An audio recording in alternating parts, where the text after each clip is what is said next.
Bonjour Monsieur Daniel. Bonjour. Économiste français, vous avez suivi de près les changements de politique économique de la Chine depuis ces dernières années. Merci beaucoup d'avoir accepté notre interview.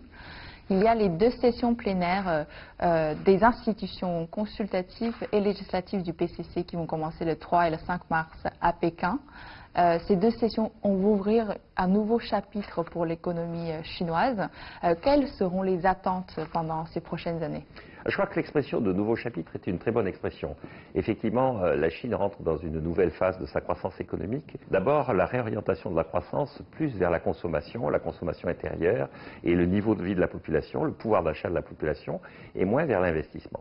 À partir du moment, et ça c'est le deuxième aspect, où l'investissement va avoir une part moins importante dans la production, dans le PIB de la Chine, ça veut dire que cet investissement va être plus en qualité et moins en quantité. Grosso modo, la Chine est devenue une des économies dominantes de la planète et une économie qui n'est pas en situation de rattrapage des économies occidentales, mais qui est en situation de concurrence avec ces économies. Et donc, elle va fournir non plus seulement du textile ou de l'acier, mais aussi des produits de haute qualité. Le président Xi Jinping a fixé l'objectif de sortir l'ensemble de la population chinoise de la pauvreté d'ici 2020.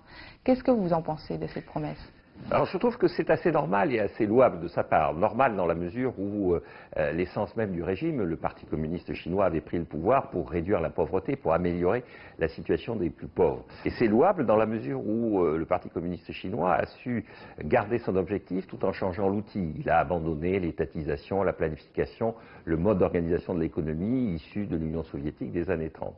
Cette année, la croissance économique de la Chine était fixée à 6,5%.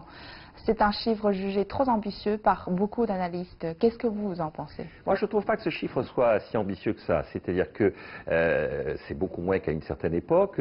La Chine n'est plus le pays où il y a le plus de croissance. C'est dans certains pays africains qu'il y a désormais le plus de croissance, parce qu'ils sont encore en phase de rattrapage. La Chine est devenue une économie mature, une économie de haut niveau de développement. L'économie chinoise est de moins en moins dépendante du reste du monde, puisque la réorientation vers la consommation en fait que l'économie chinoise a de plus en plus comme élément guide la demande intérieure.